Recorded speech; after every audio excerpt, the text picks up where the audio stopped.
So hello my all viewers, कैसे हो आप सब। आई होप कि अच्छे होंगे। एंड गाइस, जो पिछली मैंने 2 वीडियोस अपलोड की थी थ्योरी और क्रोकरी पर, उसमें कुछ अच्छा रिस्पांस नहीं मिला है। बट कोई नहीं, मैं वीडियोस अपलोड करता रहूँगा रेगुलरली। कभी ना कभी तो रिस्पांस आप करेंगे ही।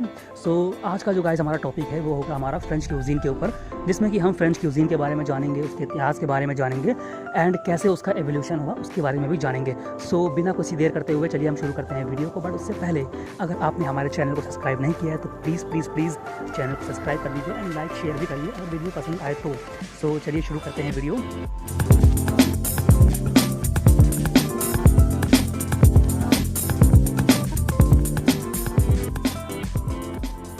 सो दोस्तों, अगर हम बात करें फ्रेंच क्यूजीन की तो यह one of the finest cuisine माना जाता है, जो कि अब पूरी दुनिया में मशहूर है अपनी बेहतरीन डिशेस के लिए और उसकी प्रेजेंटेशन के लिए।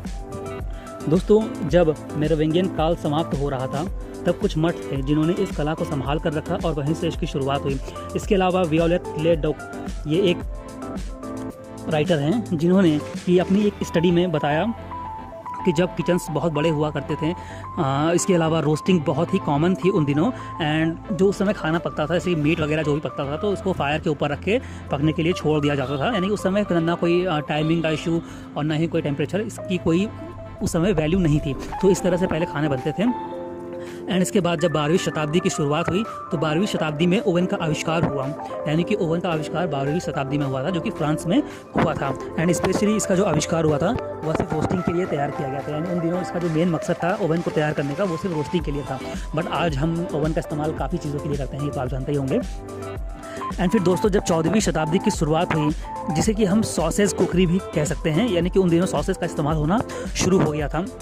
एंड मेन्यू में फ़िश की dishes, meat, fruit and etcetera आदि बहुत सी चीज़ों की जो वेरिएशंस होती हैं वो मेन्यू में आ गई थी। एंड वेजिटेबल्स एक साइड डिश की तरह उन दिनों इस्तेमाल किया जाता था, खाली कॉम्प्लीमेंट्री के तौर पर।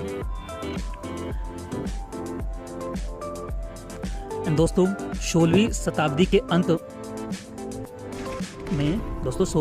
के अंत में इटालियन एंड पेस्ट्री कुक्स जो थे, जो कि फ्रांस में ही नौकरी कर रहे थे उन दिनों, तो उन्होंने बहुत सारी डिशेस के बारे में सोचा एंड उसको प्रिपेयर किया, जो कि आज जो फ्रेंच रेपरेटरी है, फ्रेंच कला है, उसको दर्शाती है वो डिशेस।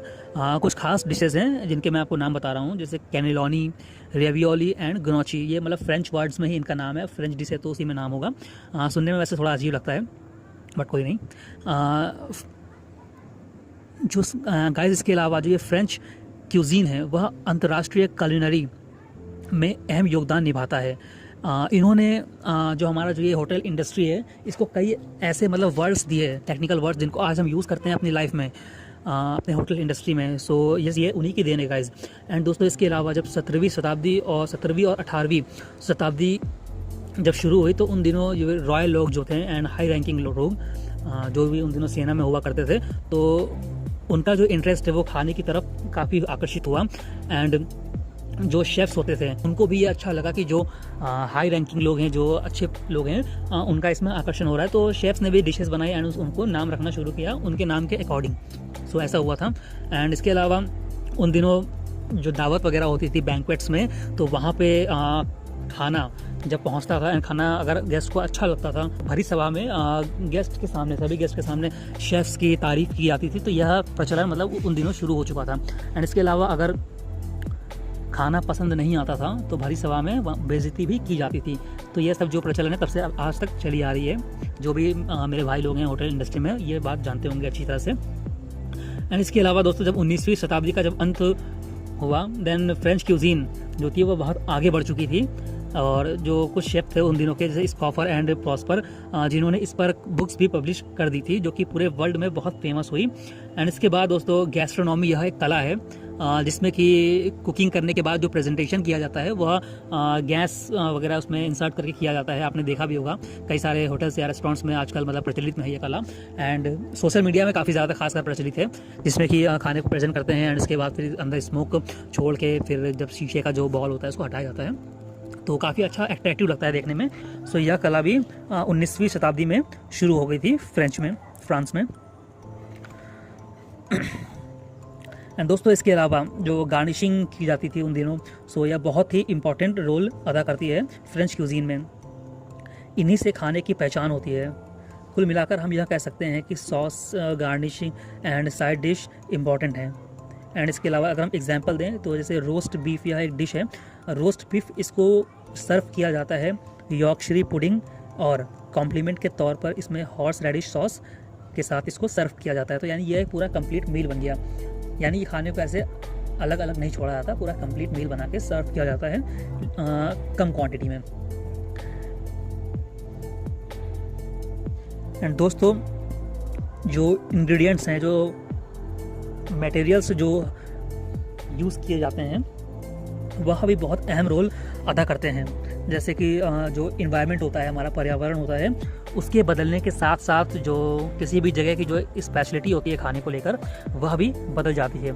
जैसे कि अगर हम बात करें साउथ फ्रांस की, जो कि भूमध्य सागर में है, तो वहाँ पे जो एक गर्म इलाका है, तो जिसके कारण गर्म इलाके के कारण यहाँ पे जो फ्रूट्स थे, यहाँ के फ्रूट्स वेजिटेबल्स, इनमें रिचनेस आई उनके टेस्ट में। एंड इसके अलावा अगर हम बात करें नॉर्थ साइड की, तो वहाँ के पर्यावरण के कारण कुछ खास तरह की जो फिशेस मतलब पाई जाने लगी, जो कि वहाँ की एक फेमस डिशेस बन गई। एंड इसके अलावा कुछ जगह पर मशरूम्स एंड चीज़ पॉपुलर हो गई। तो आप ये कह सकते हैं कि वहाँ के इन्वायरमेंट के अनुसार जो विशेषताएं होती हैं खाने को लेकर, वो सबकी अपनी एक अलग होती है, अपनी अलग अलग जगह। एंड दोस्तों, 19वीं शताब्दी में ही जो वाइन का जो इस्तेमाल है खाने में, उसका चलन भी शुरू हो गया। एंड इसका इस्तेमाल जो किया जाता था, खाने का जो टेस्ट होता है उसको बढ़ाने के लिए एंड टेंडराइज़र के तौर पे भी इसका इस्तेमाल किया जाता है। लेकिन इसको इस्तेमाल करने की कुछ खास शर्तें होती हैं, जैसे कि खास आप अच्छे प्रोडक्ट्स के साथ ही आप इसका इस्तेमाल कर सकते हैं, तभी इसका जो टेस्ट है वो बढ़ेगा। एंड इसके अलावा जो इसकी शुरुआत जो सबसे पहले हुई थी, वो हुई थी बॉर्ड्यूक्स में, बॉर्ड्यूक्स एंड ब्रिटनी से यह जो कला है इसकी शुरुआत हुई है 19वीं शताब्दी में। एंड इसके अलावा लास्ट में हम बात कर लेते हैं फ्रेंच क्यूजीन में इस्तेमाल होने वाली कुछ स्पाइसेस एंड हर्ब्स के बारे में, जिसकी वजह से जो पूरा जो बेस है, यही आपके जो हर्ब्स एंड वेजिटेबल्स वगैरह हैं, ये इसका बेस है। सो जो अगर हम हर्ब्स की बात करें तो इसमें पार्सले हो गया, सेलरी, बेसिल, मैंने आपको पिक्चर में दिखा दिया है, आप चाहे तो स्क्रीनशॉट लेके रख सकते हैं। एंड इसके अलावा कुछ पॉपुलर वेजिटेबल्स हैं, आपका एस्पैरागस हो गया, आपका कैरेट्स, ट्यूनिप्स हो गई आपकी। सो ये सब कुछ वेजिटेबल्स हैं। सो इसके नाम आप अगर याद करेंगे तो आपके लिए बेनिफिट होगा। सो आज के लिए बस इतना ही।